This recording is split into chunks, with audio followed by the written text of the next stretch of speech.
મોરઝરમાં ભવ્ય શોભાયાત્રા સાથે શ્રીરામ કથાનો મંગલ પ્રારંભ.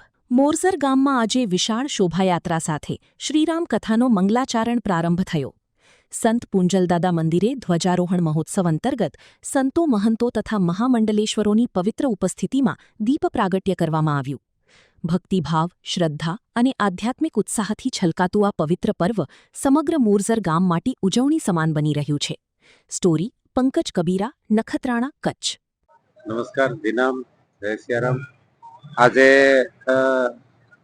મોરઝર મેકડ પરંપરા, આપણી પરંપરાનો એક જે મુખ્ય 4 આશ્રમો, 4 અખાડા, એના માયલો એક મોરઝર એક આશ્રમ અખાડો ને એ આશ્રમમાં આજે બહુ ખુશી થાય, આનંદ થાય કે દાદા શ્રી પૂંજલદાદાના મંદિરના જીર્ણોદ્ધાર નિમિત્તે ધ્વજારોહણ અને કળશ સ્થાપન નું કાર્ય, એનો મહોત્સવ અને એના જ અનુસંધાનમાં રામકથાનું ભવ્ય આયોજન.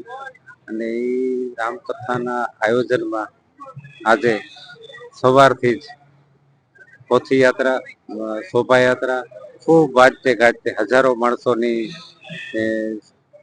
ભક્તોની વચ્ચે, અનેક સંતો મહંતો ની વચ્ચે એમના આશીર્વાદથી એક પરિપૂર્ણ થઈ. અને એના બાદ દીપ પ્રાગટ્ય, સંતોના આશીર્વચન, સન્માનનું, અને ત્યારે બપોરે ત્યારે રામકથાની આજના દિવસનો પૂર્ણાહુતિ અને બપોર બાદ ભવ્ય સંતવાણી, અને એ સંતવાણી બાદ વળી પાછું મહાપ્રસાદ.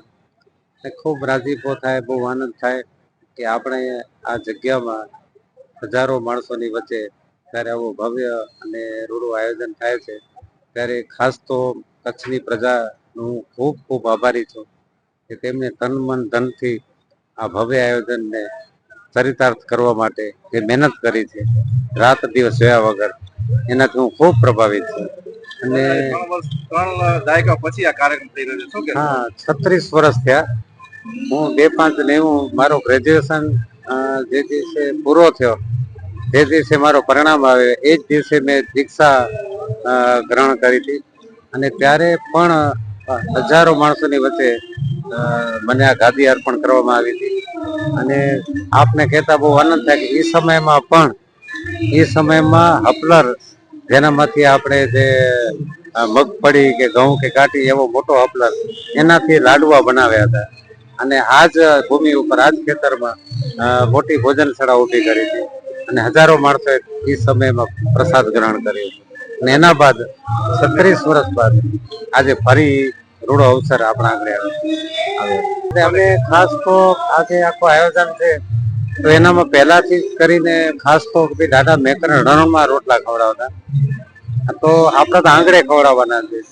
તો મારા જે ભક્તો છે, જે મારા દાતાશ્રીઓ છે, મારા જે દીકરાઓ છે, મારા વિદ્યાર્થીઓ કે જે અત્યારે બહુ સારી પોસ્ટ ઉપર છે, સારા ધંધા કરે છે, એ લોકોને ખાસ મેં દબાણથી કીધું કે ભાઈ આપણા આંગળે હજારો માણસો આવશે, પણ તમારા દીકરાના લગ્ન હોય તમે જે રસોડો ઊભો કરો એવો સરસ મજાનું એક ભોજનશાળા ઊભી કરો. તો એનામાં બહુ આનંદ થાય મને કહેતા કે આપણે એક ઠંડી મીઠાઈ, એક લાડુ કે મોહનથાળ કે ગમે તે એ ટાઈપની મીઠાઈ, 2 શાક, ફરસાણ, પૂરી, રોટલી, ઘાટી એકદમ ને ઘાટીની ઠંડી છાશ છે, બધાને મિનરલ વોટર નું પાણી. એના માટે આપણે 5000ની કેપેસિટી વાળો આરો પ્લાન્ટ આપણે પોતાને ત્યાં બેસાડી નાખીએ છીએ. અને ઠેર ઠેર ઠેકાણે ઓછામાં ઓછા 8 થી 10 જગ્યાએ એવા પોઈન્ટ બનાવ્યા છે કે જ્યાં કોઈ પણ ભક્ત આવે એને ઠંડો પાણી પીવા માટે મળી જાય, સરસ મજાની છાશ મળે. અને ખાસ સફાઈ ઉપર ધ્યાન આપવામાં આવ્યું છે. આખી જેમ ગામડાની ગટર લાઈન આપણે ઊભી કરી એવી રીતે આપણે હરેક જગ્યાએ અલગ અલગ બધી ગટર લાઈન ઓછામાં ઓછા 10,000 આડાવડા પાઇપો બધા ગોઠવી અને સરસ વ્યવસ્થા આ ભક્તજનોએ અને વોલિન્ટિયર્સોએ કરી.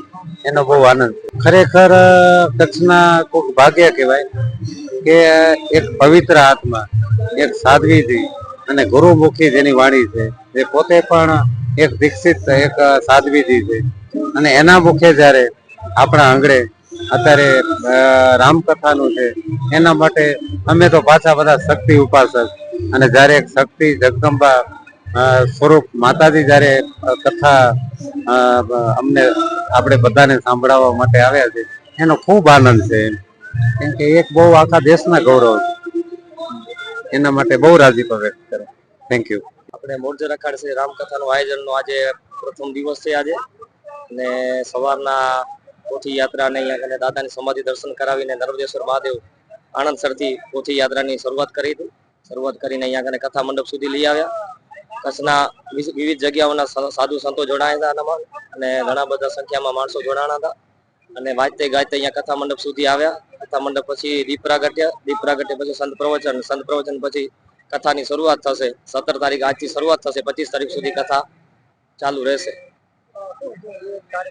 વિવિધ કાર્યક્રમોમાં બપોરના 9 થી 1 સુધી કથાનું સત્ર રહેશે અને બપોર બાદ 3 વાગ્યાથી કરીને 10 વાગ્યા સુધી કચ્છ અને સૌરાષ્ટ્રના નામાંકિત કલાકારો દ્વારા સંતવાણી રજૂ કરવામાં આવશે. એનામાં વિવિધ કલાકારો છે, કીર્તિદાન ગઢવી છે, માયાભાઈ છે, રામદાસ ગોંડલિયા છે, પરસોત્તમ પુરી છે, એવા અનેક કલાકારો છે. અને રાસોત્સવનું પણ આયોજન છે. એનામાં 2 દાંડિયા રસ રાખવામાં આવ્યા છે. રશ્મિતાબેન રબારી, બાબુભાઈ આહિર, મહાદેવાભાઈ, એમનું દાંડિયા રસનું પણ આયોજન છે. સર્વે ભાવિક ભક્તોને જણાવું છું કે તમે બધા અહીંયા કને કથાનો પૂરેપૂરો લાભ લ્યો, મોજ કરો, આનંદ કરો.